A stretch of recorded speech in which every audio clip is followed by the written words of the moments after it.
Next topic is history of computers. So history of computers అంటే computer ఎలా develop అయింది రాయాలి. సో ఇక్కడ ఏం రాస్తారు అంటే జనరేషన్స్ వేరు, హిస్టరీ వేరు. ఓకేనా? సో రెండు కలిపి రాయాలి. ఫస్ట్ హిస్టరీ ఆఫ్ కంప్యూటర్ అన్నప్పుడు ఫస్ట్ ఏం యూజ్ చేశారు? What is the purpose for computer? Computer is an electronic machine to do all arithmetic and logical operations. So counting పర్పస్కి ఇట్స్ ఏ క్యాల్కులేటర్ కదా. సో హై ఎండ్ క్యాల్కులేటర్ కాబట్టి so first ఎలా ఉండేది early డేస్లో అనేది అక్కడి నుంచి రాయాలి. సో ఫస్ట్ అక్కడ అబాకస్, సో బీడ్స్ని బట్టి కౌంట్ చేసేవారు. అంటే జస్ట్ లైట్గా టచ్ చేస్తూ హిస్టరీ ఆఫ్ కంప్యూటర్స్లో రాస్తామన్నమాట. సో బీడ్స్ని బట్టి కౌంట్ చేయడం 94,000 ఇయర్స్ బ్యాకే, చాలా ఎప్పుడో అప్పుడు అబాకస్ అంటే బీడ్స్ని బట్టి కౌంట్ చేయడం. నెక్స్ట్ మెకానికల్ క్యాలిక్యులేటర్స్, పాస్కలియన్ క్యాలిక్యులేటర్స్ అని వచ్చాయి.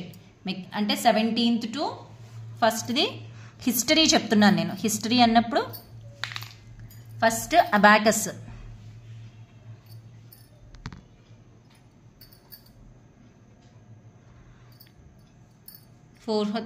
సిక్స్టీన్త్ సెంచురీలో, in 16th century. Next mechanical calculators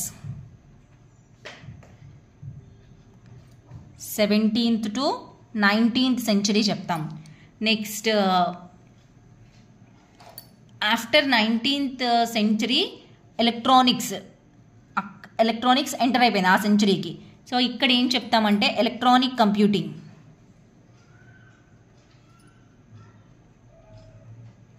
so ఈ ఎలక్ట్రానిక్ కంప్యూటింగ్ 1930s నుంచి.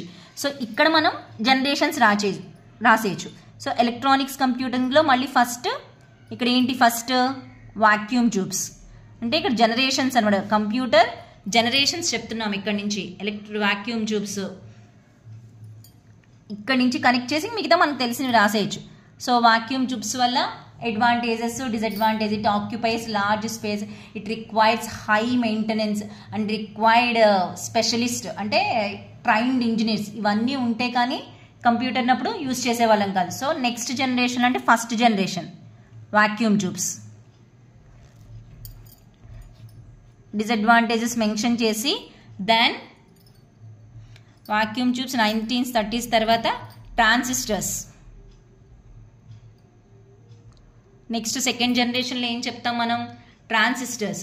So 1956 second generation, 1956 here 1930. So ఎక్కువ disadvantage. Then we go for transistors. So the main advantage is it occupies less space.